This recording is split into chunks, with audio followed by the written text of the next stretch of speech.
Bonjour, à la une des quotidiens paru ce mardi 20 mars 2018, la série d'enlèvements et de meurtres de jeunes enfants continue de semer la terreur au sein des populations avec une nouvelle découverte macabre d'un bébé à Rufisque.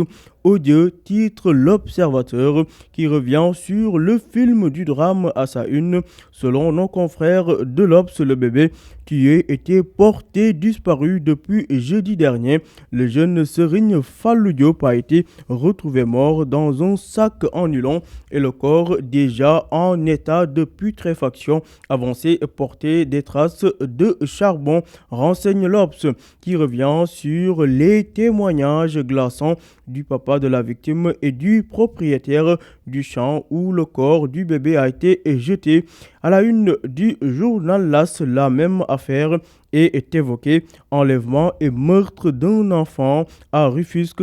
Fallou Diop retrouvé dans un sachet, la tête rasée. Peut-on lire à la une de LAS, le journal qui nous apprend à sa page 3 que les populations de Rufisque se sont révoltées suite à cet événement macabre disparu depuis le 15 mars dernier.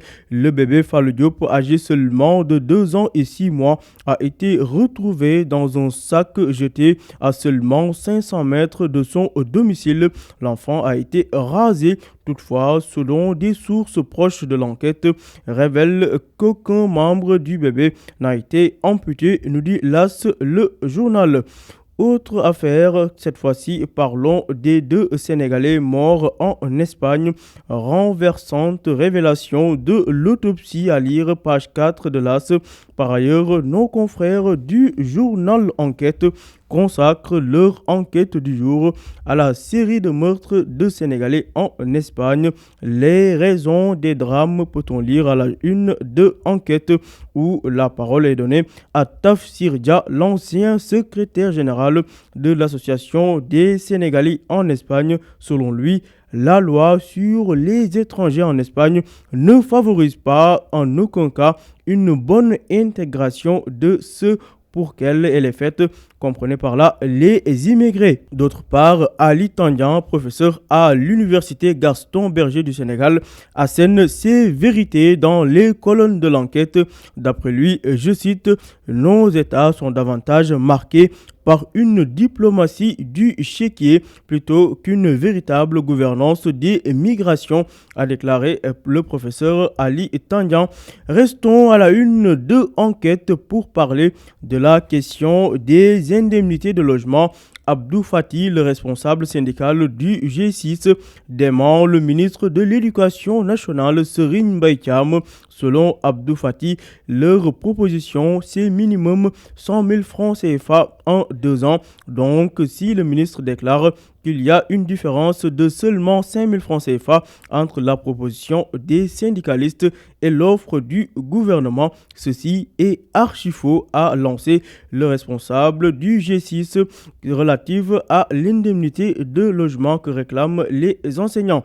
Et puis, candidature de Karim Wade en 2019, possible ou pas. Dans tous les cas, nos confrères du journal dévoilent dans les détails ce que dit la loi. Le quotidien évoque justement à sa une la présidentielle de 2019 et titre Macky vote le parrainage. Pour cause, le Conseil des ministres a adopté le projet de révision constitutionnelle et du code électoral. Désormais, il faudra à chaque candidat au moins 1% des inscrits dans au moins 7 régions, soit 2000 électeurs.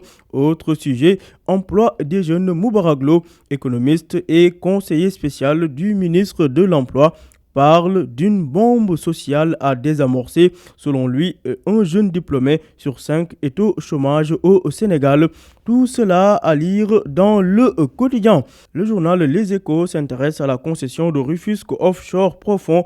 L'entreprise Total n'a offert que 2,7 milliards de francs CFA au Sénégal, alors que la firme française a payé environ 265 millions pour 1000 km², alors qu'en Mauritanie, Exxon a déboursé au moins 1 milliard pour 1000 kilomètres, des chiffres qui devraient alimenter de plus belle la polémique. Selon le journal Les Échos, d'autres entreprises qui s'intéressent au permis de ROP auraient proposé beaucoup plus que l'entreprise Total. Toujours à la une des Échos, en visite à Médina Gounass, Idrissa Seck démolit la couverture maladie universelle. La CMU a fait des révélations renversantes sur le projet du train express régional. Pendant ce temps, un réseau de trafic de drogue dure a été démantelé à la Médina. La sûreté urbaine alpague 4 individus avec 100 grammes de cocaïne et 7 kg de yamba. Tout cela à lire en détail dans les Échos. À la une du journal Libération, l'on parle de rebondissement dans l'affaire sur le crash d'un avion de la compagnie sénégalaire. Le procureur réclame 6 inculpations au titre Libération. En effet, Serigne Bassirou Gueye a ouvert une information judiciaire pour homicide involontaire, violation des règles relatives à la conduite et à la sécurité d'un aéronef, nous dit Libération. Sport pour boucler à quelques mois de la Coupe du Monde Russie 2018. Puma dévoile le nouveau maillot des Lions du Sénégal. Alors qu'à la une de Stade, le quotidien sportif, arrivée des Lions à l'aéroport Mohamed V du Maroc. Les Lions dans la ferveur de Casa. Espagne, fraude fiscale, Ronaldo risque la prison. À vos journaux et bonne lecture.